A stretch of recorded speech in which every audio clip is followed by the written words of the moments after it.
여러분 안녕하세요. 7월 14일 한절묵상의 하늘길교회 최낙승 목사입니다. 오늘 저 여러분들이 나눌 말씀은 마태복음 6장 14절의 말씀입니다. 제가 읽어드리도록 하겠습니다. 너희가 사람의 잘못을 용서하면 너희 하늘 아버지께서도 너희 잘못을 용서하시려니와. 아멘. 우리 그리스도인들은 모두 죄를 용서받는 방법을 알고 있습니다. 그것은 예수님께서 우리를 위해 흘리신 피의 공로, 즉 십자가를 지신 주님의 은혜를 알고 회개하는 것이죠. 그런데 오늘 말씀은 이와는 조금 다른 방향으로 죄 사함에 대해 가르쳐주고 있습니다. 오늘 말씀이 가르쳐주는 그 방법은 바로 우리에게 잘못한 사람들을 용서하는 것입니다. 어떻게 다른 사람의 죄를 용서하는 것과 예수님의 십자가를 믿는 것이 일치될 수 있을까요? 이 마태복음 말씀은 기존에 우리가 배웠던 복음의 메시지와는 맞지 않는 것처럼 느껴집니다. 마치 우리가 용서라는 행위를 하면 그 행위로 인해서 우리의 죄도 용서받는 것처럼 느껴지게 합니다. 믿음으로 인해 죄사함을 받는 것이 아니라 용서라는 행위로 인해 죄사함을 얻는 것 같이 가르치는 것 같습니다. 그러나 그 둘은 서로 다른 메시지가 아닙니다. 오히려 하나의 메시지를 강조하고 있습니다.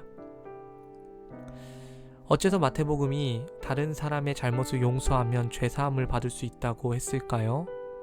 그 이유는 오직 예수님의 십자가를 믿고 그 은혜를 깨닫고 회개한 자들만이 다른 사람을 진정으로 용서할 수 있기 때문입니다. 우리가 죄인 되었을 때에 죄가 없으신 그분이 지셨던 그 십자가를 알지 못하는 사람이 다른 사람을 진정으로 용서한다는 것은 불가능한 일입니다. 그렇기 때문에 오늘 마태복음은 다른 사람을 용서할 수 있는 자, 진정으로 다른 사람을 용서할 수 있는 자만이 자신도 죄사함을 받을 수 있다고 가르치는 것입니다. 용서함이라는 행위 자체가 죄사함을 얻게 하는 것이 아니라 그 용서함을 가능하게 하는 믿음이 죄사함으로 이어진다는 것입니다. 성경의 메시지를 예수님을 향한 믿음과 무관하게 생각하면 그것은 잘못된 해석으로 빠지게 됩니다.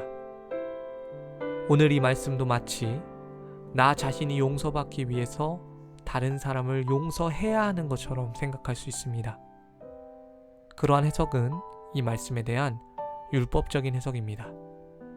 그러나 복음을 깨달은 사람들은 성경이 요구하는 모든 도덕적인 행위를 믿음과 연결하여 생각합니다.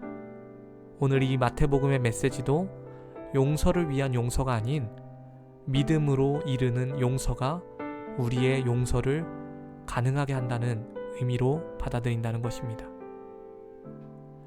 이러한 해석의 원리를 이해하게 되면 우리의 신앙생활 속에 마지못해서 하던 것들, 억지로 하던 것들, 내가 무엇인가 얻기 위해 하는 것들이 사라지게 됩니다.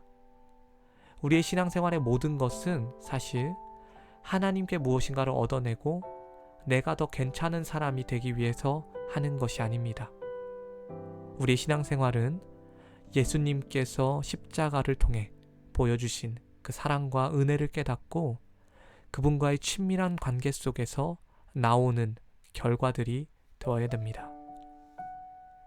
여러분, 용서를 위한 용서, 더 큰 물질을 위한 헌금, 욕심을 이루기 위한 기도, 뽐내기 위한 찬양, 드러내기 위한 봉사에서 벗어나셔야 합니다. 하나님께서는 우리에게 믿음과 사랑으로 그 모든 것을 감당하기 원하십니다. 우리의 죄사함을 위해 다른 사람을 마지못해 용서하는 그러한 반쪽짜리 신앙생활이 아니라 하나님께서 진정으로 원하시는 믿음에서 믿음으로 이르는 귀한 은혜가 저희 가운데 있길 소망합니다. 기도하겠습니다. 하나님, 저희가 십자가를 모르고 용서할 수 없습니다. 십자가의 의미와 십자가의 사랑과 십자가의 은혜를 더 깊이 깨닫게 하여 주시옵소서. 내가 용서받기 위해 마지못해 용서하는 자가 아니라, 내가 복을 받기 위해 마지못해 기도하는 자가 아니라, 내가 드러나기 위해 마지못해 봉사하는 자가 아니라, 하나님을 믿고 사랑하는 마음으로 그 모든 것들을 감당하게 하여 주시옵소서. 주님께서 이 말씀을 저희 마음 가운데 새기게 하여 주시고 저희 신앙생활에 표대가 되게 하여 주시옵소서. 하나님께서 기뻐하시는 우리의 믿음, 우리의 행위 되게 하여 주시옵소서. 감사드립니다. 이 모든 말씀 우리 주 예수 그리스도의 이름으로 기도드렸습니다. 아멘. 오늘 하루도 하나님과 더욱더 친밀하시는 귀한 그리고 복된 하루 되시기를 소망합니다. 감사합니다.